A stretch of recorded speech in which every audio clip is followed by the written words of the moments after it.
Je vais lancer le record pour Sword Arbor et on est reparti pour la faction Sword Arbor. Donc Ben Austin, on avait déjà check un petit peu avec un viewer. C'est débile. Tu vois ce que fait le Soli disque. Donc on est sur Twitch hein, pour ceux qui ne le savent pas, ce sera dans la barre de description.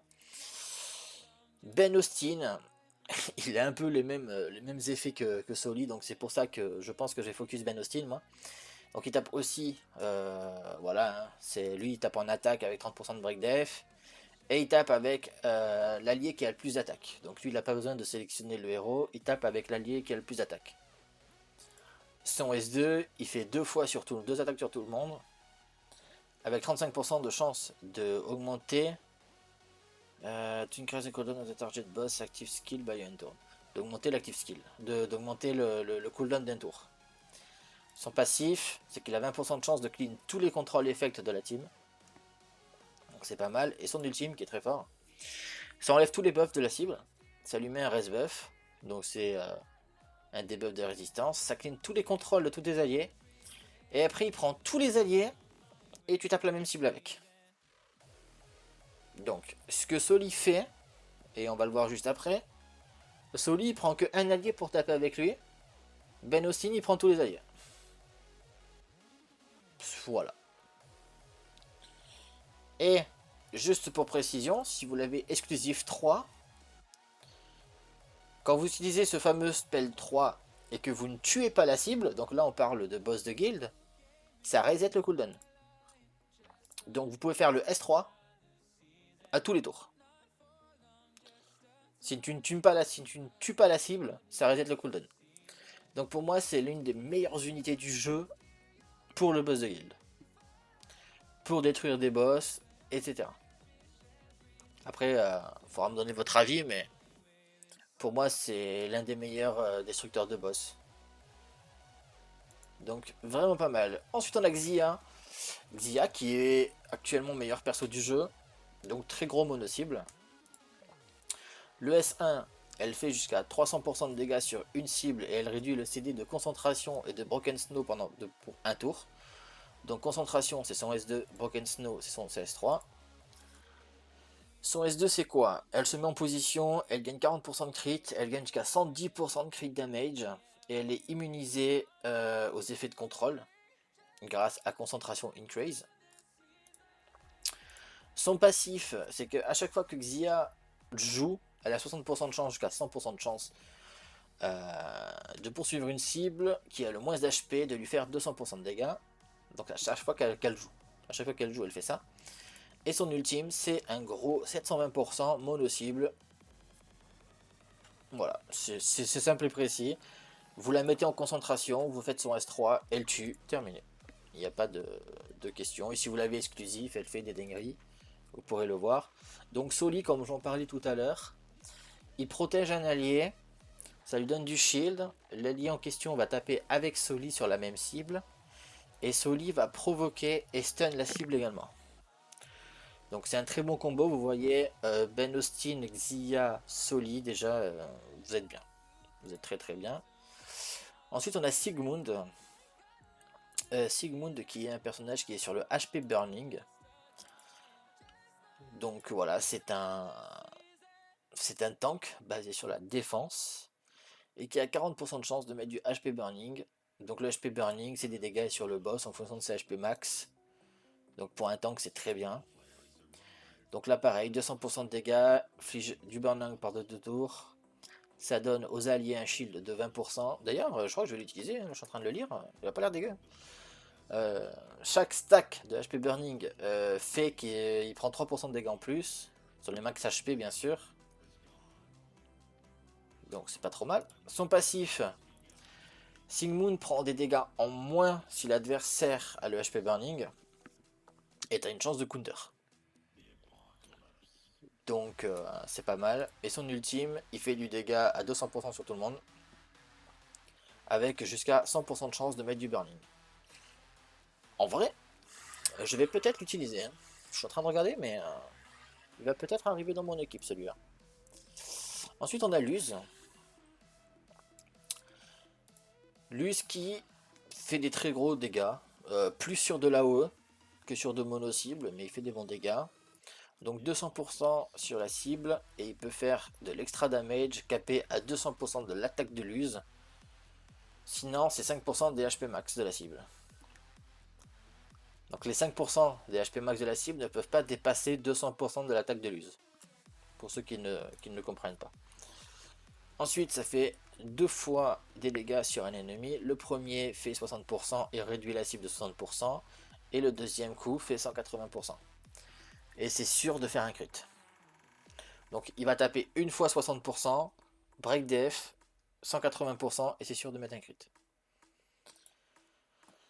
Ensuite, pour chaque 1 HP, 1% d'HP de la cible perdue, l'use augmente ses dégâts de, enfin son attaque de 0,3%.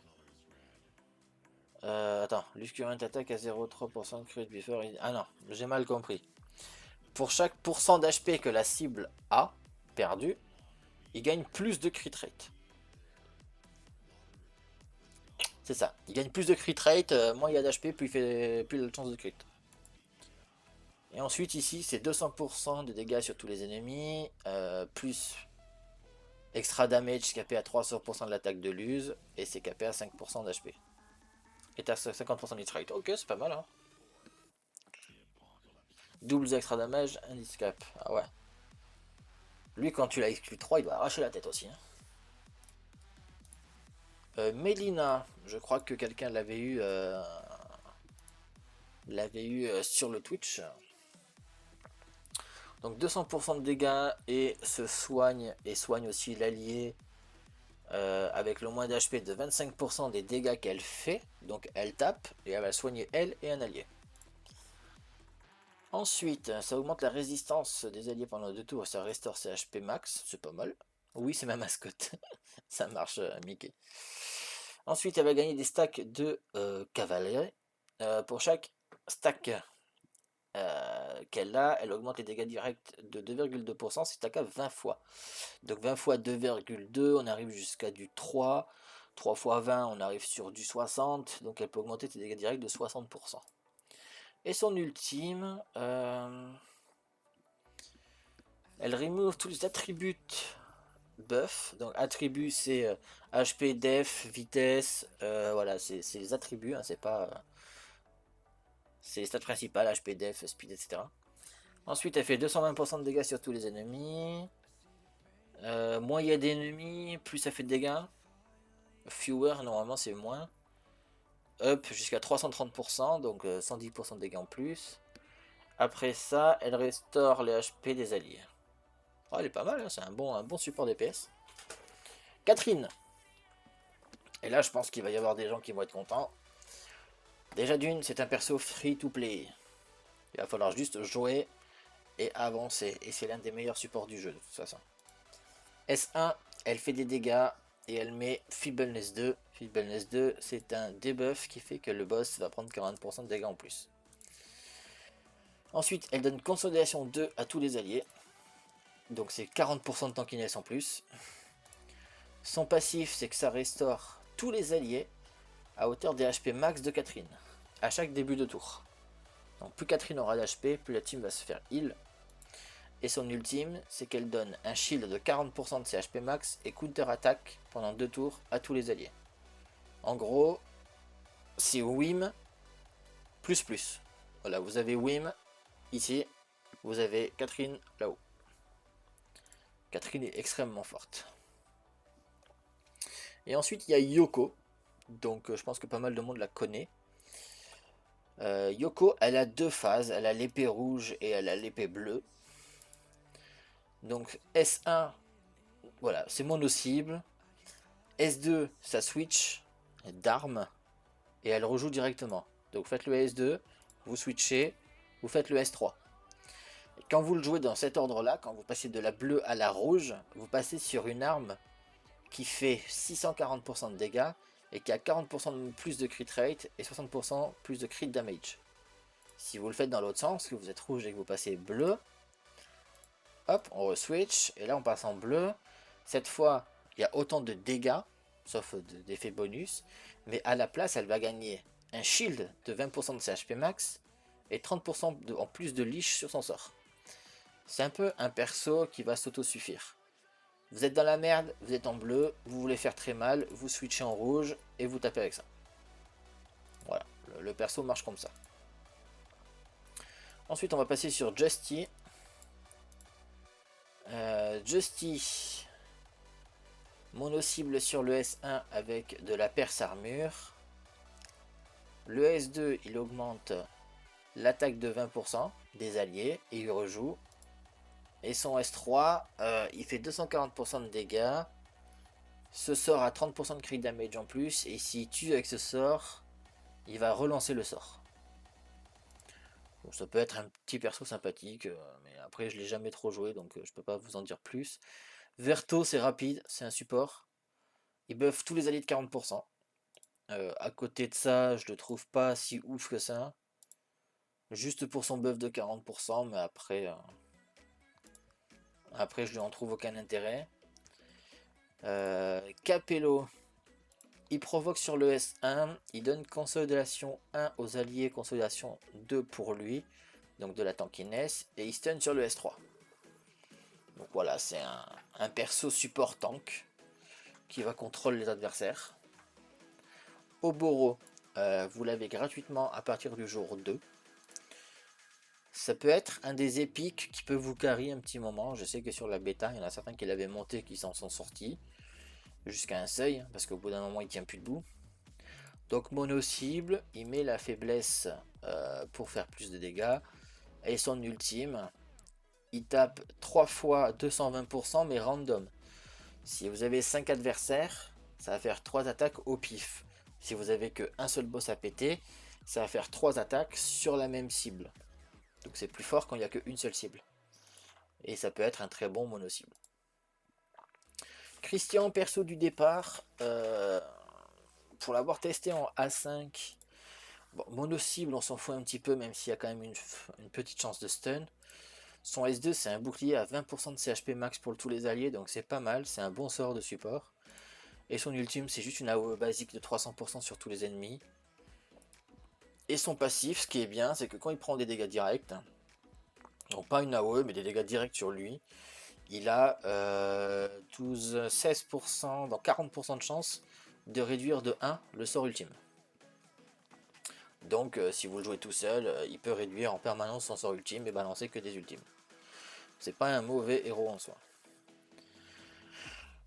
Backins, on va passer rapidement dessus. Franchement, j'en vois pas l'utilité de ce héros, pour l'instant en tout cas. C'est un héros, c'est un des héros épiques que je conseille pas. Il burn, mais il a aucun intérêt. Franchement, il tape, il burn. S'il y a du burn, il gagne du crit. Mais voilà, je vous conseille pas de le monter lui. Gardez-le peut-être pour plus tard, mais sinon c'est de la foot clairement. Ross, voyons voir. Mono cible. Il augmente sa barre ATB. Il augmente la speed des alliés. Ok, c'est un bon booster ATB. Ça, c'est un bon support contrôle. En vrai, il est pas dégueu. Hein. Augmente de 20% la speed des alliés pendant 2 tours et augmente leur tour de jeu de 60%. Et ça va jusqu'à 100%. Ah, mais c'est pour un allié. J'ai rien dit. Pour un allié, c'est pas pour tous les alliés. Putain, ça aurait été pour tous les alliés. Ça aurait été un peu fort. Bon, c'est un bon support. Situationnellement, il peut servir pour cleave, ouais, comme Directa. Oui. En clair, en gros, tu joues ton buffer dégâts, tu boostes ton DPS, tu le joues juste lui derrière, hop, ça fait jouer ton DPS et bim, tu tabasses.